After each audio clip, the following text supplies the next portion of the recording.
Halo semuanya, perkenalkan nama saya Evan Perseputra. Pada kesempatan kali ini saya ingin menjelaskan mengenai penggunaan ekoenzim yang sudah kita buat pada mata kuliah biologi.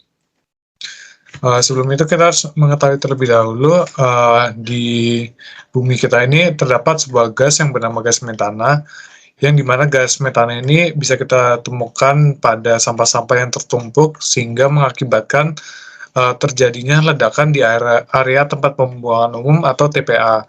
Sehingga dari ledakan itu juga akan mengakibatkan kerusakan pada area sekitar TPA. Lalu gas metana juga merupakan salah satu penyebab pemanasan global dikarenakan gas ini bisa dianggap sebagai polutan dibanding dengan sumber energi yang berguna. Lalu pada gas metana ini juga dapat menyebabkan penurunan oksigen sekitar 19,5%, dan juga dapat mengurangi kadar oksigen pada atmosfer bumi. Lalu gas metana juga merupakan salah satu jenis dari gas rumah kaca dikarenakan gas rumah kaca itu adalah gas-gas yang ada di atmosfer yang dapat menangkap panas matahari. Untuk contoh kasus yang dapat diamati, terdapat kasus ledaknya TPA di Lewi Gajah di Bandung pada tahun 2005 yang mengakibatkan rusaknya desa di daerah sekitar.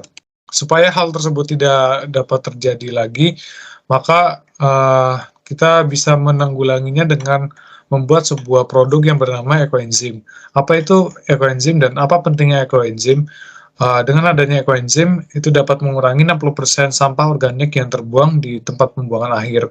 Sehingga nantinya ekoenzim itu akan mengurangi tumpukan dari gas metana karena kita akan menggunakan sampah organik yang didapatkan dari sisa-sisa dapur.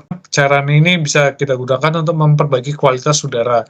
Contohnya pada tempat pengolahan kompos, itu bisa kita semprot dengan ekoenzim agar kualitas udara jauh lebih baik dan juga bisa lebih harum kembali dibandingkan saat sebelum kita menyemprotkannya dengan ekoenzim. Lalu yang kedua, ekoenzim bisa kita gunakan untuk memperbaiki kualitas air yang sudah tercemar. Itu kita bisa menuangkan cairan ekoenzim ke dalam kolam air agar kolam air itu bisa lebih jernih kembali. Lalu yang ketiga, bisa kita gunakan untuk menyuburkan tanah tandus supaya dapat ditanami oleh tumbuhan-tumbuhan yang ada. Tindakan ini juga kita lakukan untuk mengurangi pemanasan global yang ada di bumi kita.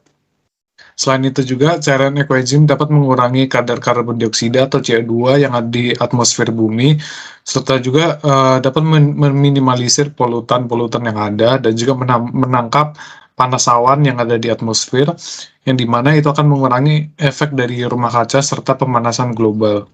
Jadi kesimpulan yang setelah kita dapatkan yaitu, yang pertama, produk ekoenzim dapat menggantikan jenis produk kimia yang lainnya. Lalu yang kedua, pembuatan ekoenzim merupakan kegiatan pengolahan limbah organik yang memiliki manfaat yang sangat banyak bagi orang di sekitar alam maupun iklim bumi kita ini. Lalu yang ketiga, ekoenzim dapat mengurangi pemanasan global yang disebabkan oleh gas metana dan gas-gas lainnya. Maka dari itu, mengolah sampah itu sangat penting demi kesehatan bumi kita. Jadi, tunggu apa lagi? Marilah kita mengembangkan proses ekoenzim ini dan semoga kita bisa menerapkannya di kehidupan kita sehari-hari. Sekian dari saya, terima kasih.